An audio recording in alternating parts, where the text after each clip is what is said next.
ইসলামী ইতিহাস, তাওহীদের বার্তা এবং আধ্যাত্মিক গুরুত্বে পূর্ণ একটি পবিত্র স্থান মসজিদুল আকসা।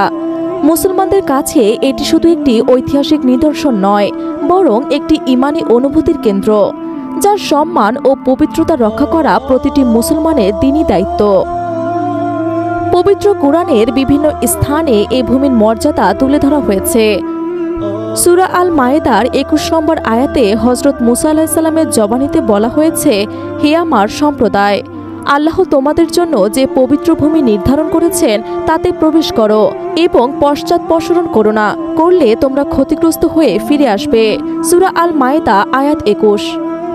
এই ভূমি হল বর্তমান ফিলিস্তিন, যা মহানবী হযরত মুহাম্মদ সাল্লাল্লাহু আলাইহি সাল্লামের মিরাজের সূচনা স্থল। এখান থেকে তিনি পবিত্র মসজিদুল হারাম থেকে মসজিদুল আকসায় পৌঁছে যান এবং আল্লাহর বিশেষ নির্দেশনগুলো প্রত্যক্ষ করেন।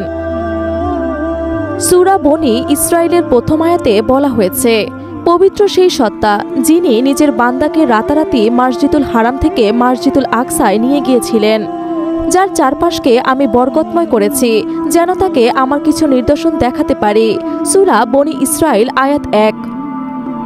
বিজয়ীদের ভূমি হিসেবে নববী ভবিষ্যদ্বাণী রাসূল সাল্লাল্লাহু আলাইহি সাল্লাম হাদিসে ফিলিস্তিনকে সত্য এবং ন্যায়ের পক্ষে লড়াইকারী বিজয়ী দলের ঘাঁটি হিসেবে অবহিত করেছেন। হযরত আবু উমামা রাদিয়াল্লাহু তাআলা থেকে বর্ণিত একটি হাদিসে তিনি বলেন, আমার উম্মতের একটি দল সত্যের উপর অবিচল থাকবে, শত্রুরা তাকে ক্ষতি করতে পারবে না, কিয়ামত পর্যন্ত তারা বাইতুল মুকাদ্দাস ও এর আশেপাশে অবস্থান করবে। সহিহ মুসলিম। অন্য এক হাদিসে হযরত আবু হুরায়রা রাদিয়াল্লাহু তাআলা থেকে বর্ণিত রাসূল সাল্লাল্লাহু আলাইহি সাল্লাম বলেন, কিয়ামত সংঘটিত হবে না যতক্ষণ না মুসলমানরা ইহুদিদের সাথে যুদ্ধ করবে। তখন পাথর ও গাছ পর্যন্ত বলবে, হে মুসলমান, আমার পেছনে একদল ইহুদি লুকিয়ে আছে, এসো তাকে হত্যা করো। সহিহ মুসলিম হাদিস 2922। রক্ষার প্রতিশ্রুতি হাদিসে বর্ণিত হয়েছে, দাজ্জালের আগমনের সময় তার ক্ষমতা সারা বিশ্বে বিস্তৃত হবে, তবে ৪টি মসজিদ তার নিয়ন্ত্রণের বাইরে থাকবে। তা হল মসজিদুল হারাম, মসজিদে নববী, মসজিদুল আকসা এবং মসজিদে তুর।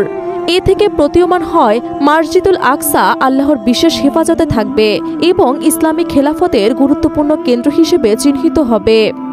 ইসলামী খেলাফতের সূচনা বিন্দু হাদিস অনুযায়ী কিয়ামতের পূর্বে খোরাসান অঞ্চল থেকে একদল লোক উঠবে, যারা ইমাম মাহদীর খেলাফত প্রতিষ্ঠায় সহায়ক হবে এবং তার শাসনকে সুদৃঢ় করবে।